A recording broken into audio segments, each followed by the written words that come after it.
Générer le besoin pour avoir de la valeur.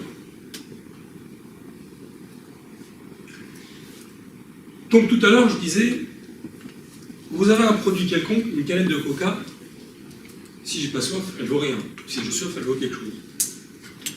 Je vous prends un exemple. Vous avez marché dans le désert pendant 2 semaines, sans manger, sans boire. D'un coup, vous me voyez, moi je vous montre une pomme. Et je vous dis, combien tu payes? Quelle est la valeur économique de cette pomme? Non, une valeur économique. Comment? 1 euro? Je vous la vends.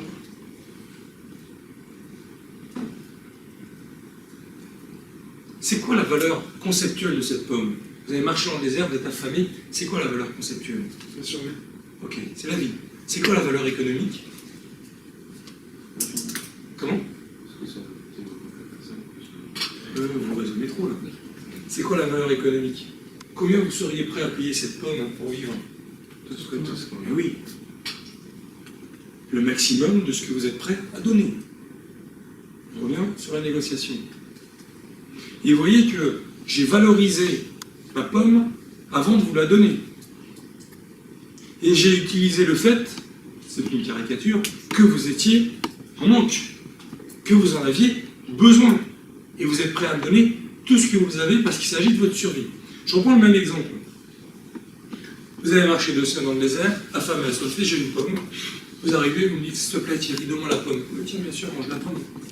Mangez la pomme. Et là, je vous dis, combien tu me donnes? Quelle est la valeur économique de cette pomme?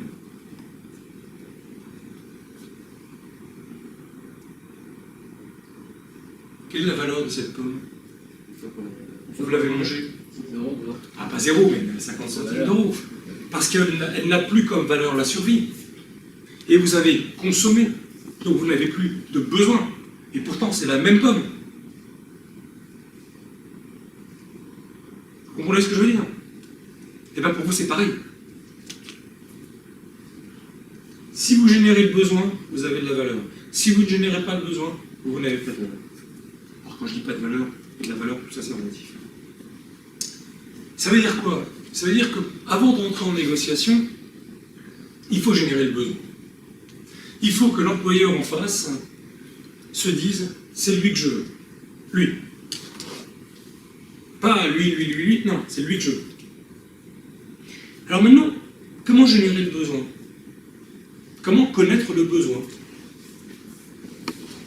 Et là, on approche sur les entretiens. Comment connaître le besoin?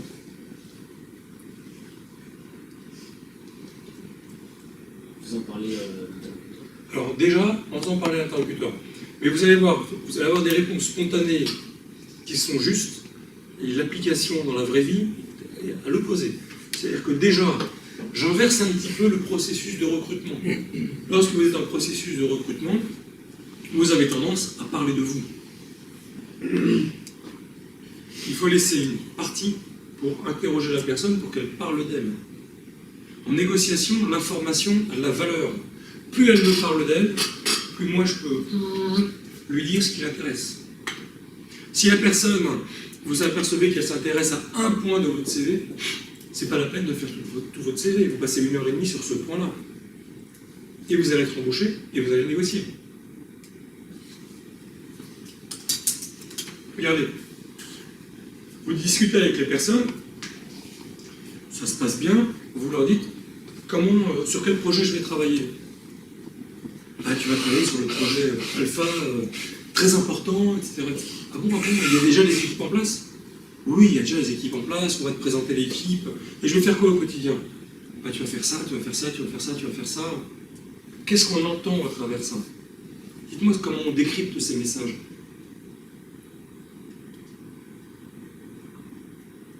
Vous entendez quoi? tu vas. Tu vas? Quoi d'autre?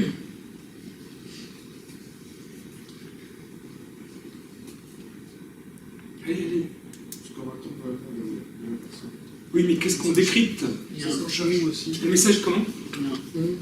On va te présenter l'équipe. Donc, vous décryptez quoi? On est déjà ensemble. Voilà, qu'est-ce qu'on décrypte encore?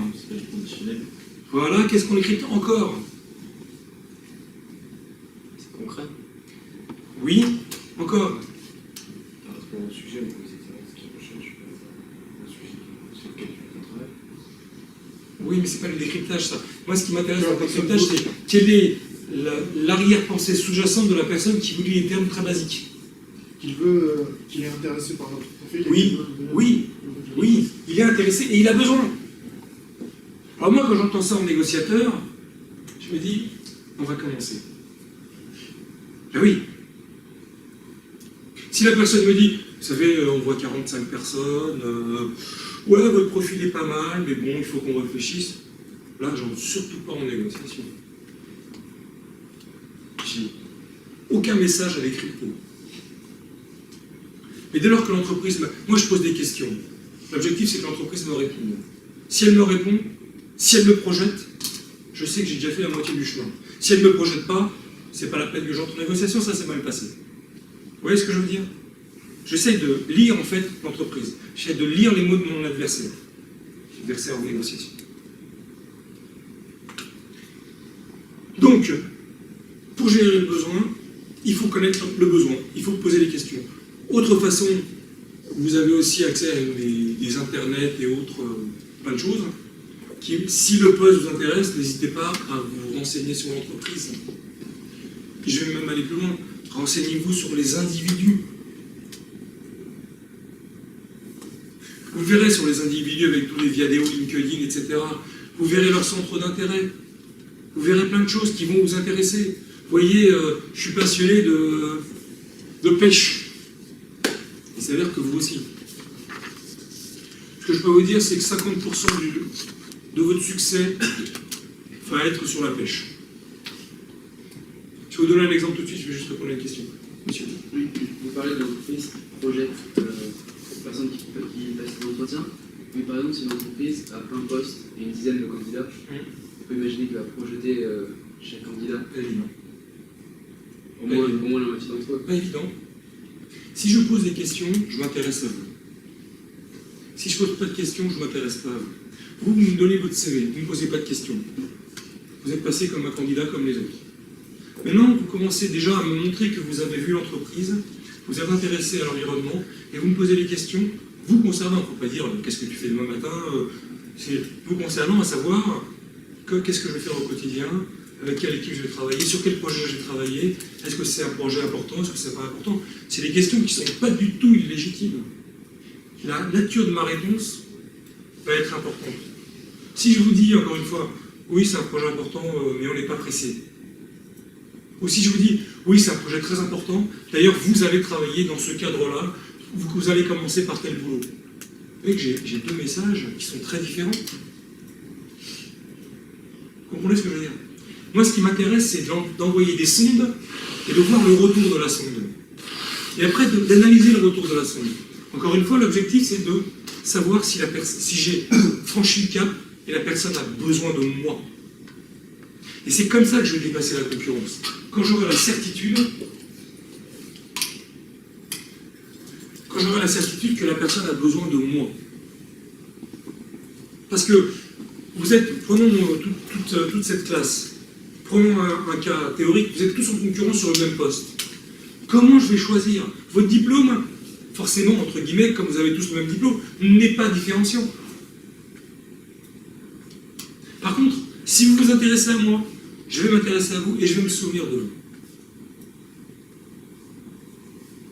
Mais comment les amener, ces questions? Parce que moi, j'imagine un entretien où on va décortiquer mon CV, on va voir ce que j'ai fait, et à quel moment je vais pouvoir dire, parce qu'en plus, vous dites qu'est-ce que je vais faire. Alors déjà, si j'emploie moi je vais, c'est-à-dire que je suis en train de me projeter, est-ce que je ne fais pas un pas trop en avant?